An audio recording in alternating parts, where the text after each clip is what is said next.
Well, hello everybody and welcome back to another midweek edit. So I'm just fresh in from being outdoors, taking today's images.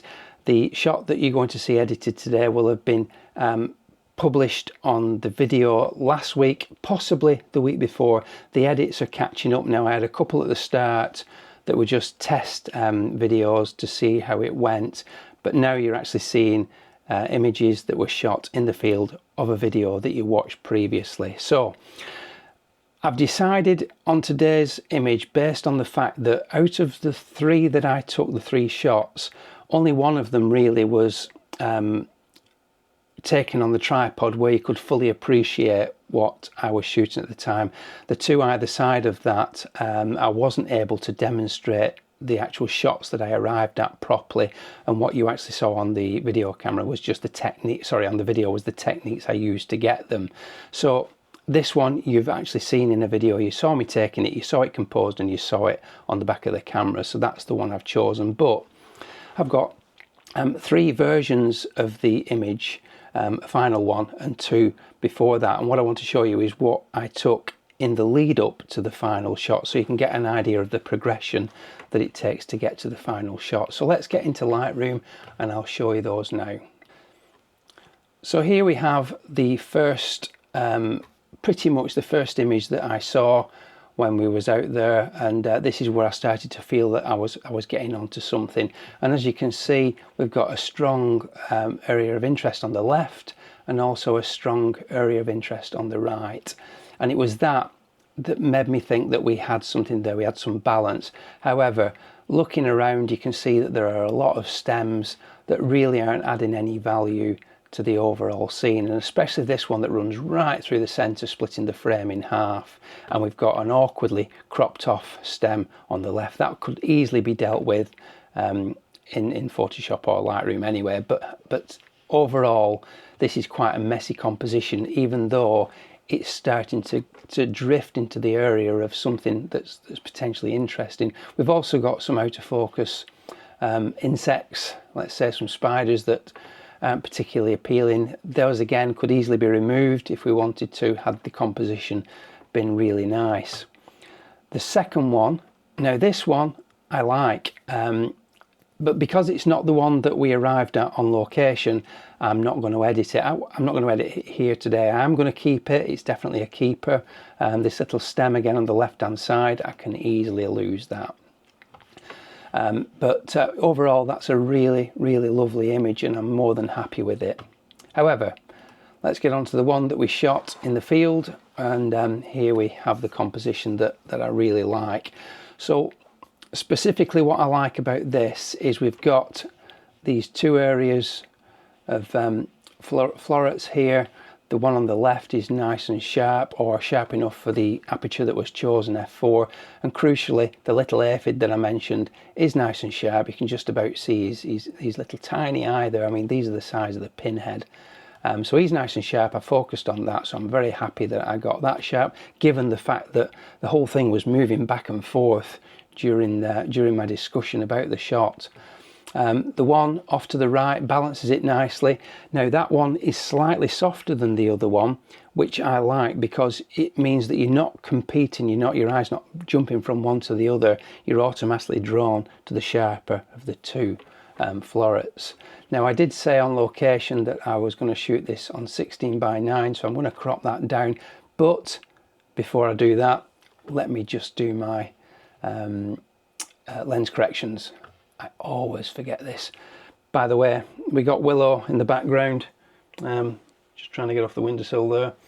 If a van comes past, a delivery van, just be aware that all heck can break loose, and she'll be up there howling like a good one in no time. So hopefully we can get this done without any problems. So that's the, let's get the chromatic aberrations and enable profile corrections ticked.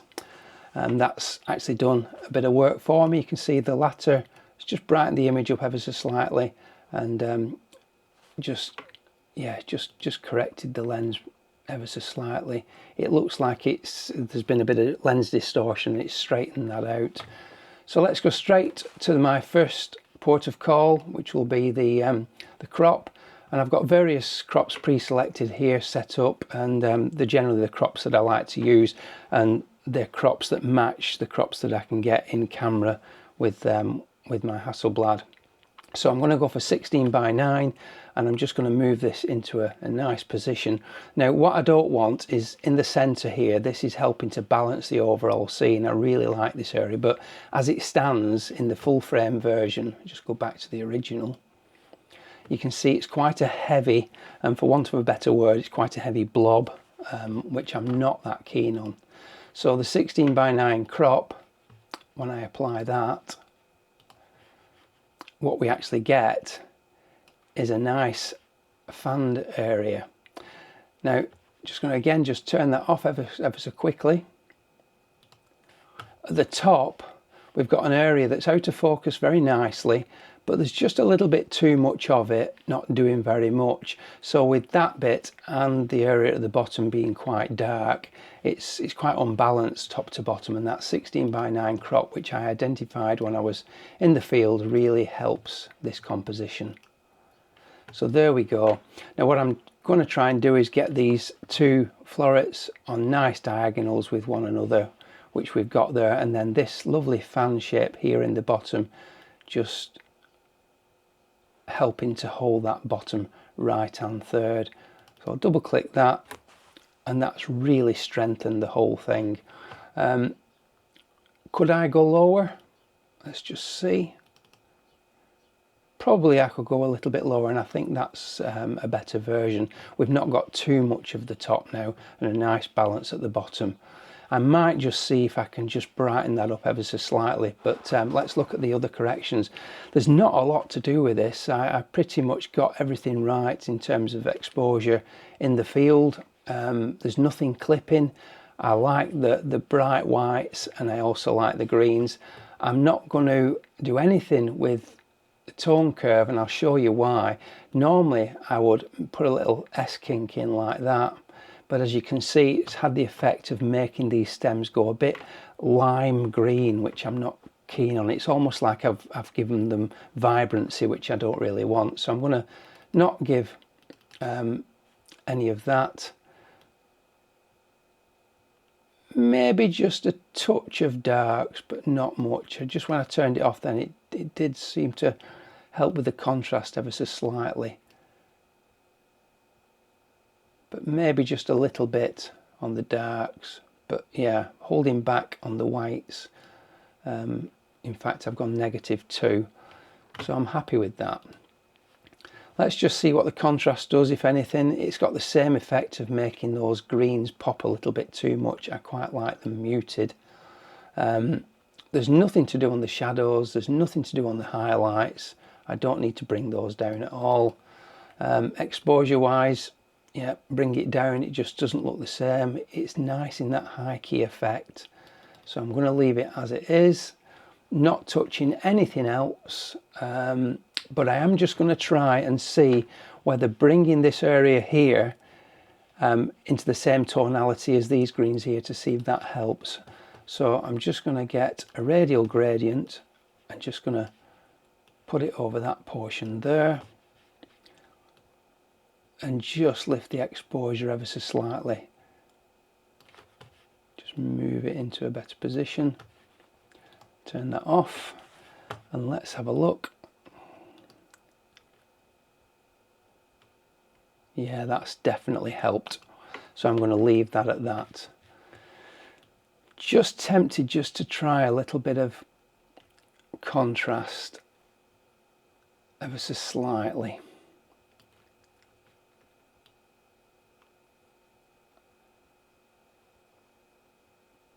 Very, very little. +9. I'm just going to have a look in the colour mixer just to see if I can change the hue of these greens ever so slightly.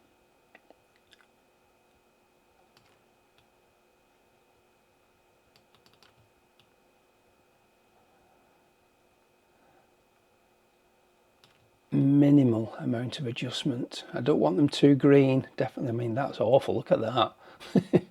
But anyway, I think I'm going to leave it at that. There's really nothing else to do. That's nice and sharp. I love this now. It's much better for having that that radial gradient put on it, just to pick that lightness up, just to match the rest of the image. Do I want to just drop the exposure down ever so slightly? Perhaps ever so slightly. No, I'm going to put it back. I think I'm starting to fiddle, and that's a really good indication that your image is finished. If you suddenly feel like you're fiddling, pack it in, you're done. It's always worthwhile going away, sleeping on it, coming back overnight, and sometimes even just bobbing into the kitchen or the front room and coming back and having a look is all you need to be able to tell yourself that something just might need tweaking. Now I'm just going to pop it into Photoshop.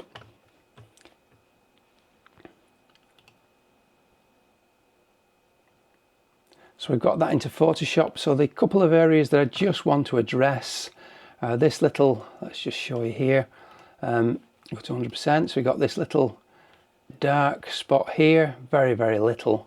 And we've also got a dark spot there that I'm not that keen on. So we just need to sort those out. For the first one, I'm going to use the remove tool. Nice and simple, good old-fashioned remove tool. Just paint over that.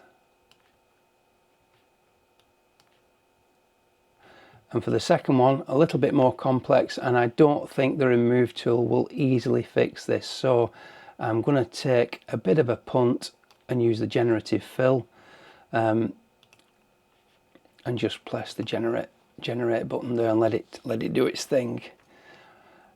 The remove tool probably would have struggled with that, I have to say, and the AI function, the generative fill, is really good when it comes to things like this. But do be aware, if you send your images into Instagram, for example, it will pick up that as being AI, artificial intelligence created image, which I think is a little bit unfair.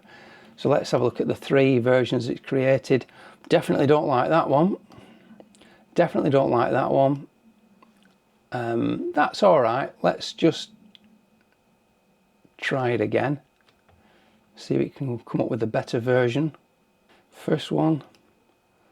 It's actually put a bug in there. I don't know why it's done that. I think we'll stick with that. That will do me just fine. Right, so I think that's it from me, folks. I hope you've enjoyed this quick little video. It's probably about 15 minutes long. And yeah, nothing more to say. So I will leave it there. Say thank you all ever so much for watching once again, and I will see you in the next one. Bye for now.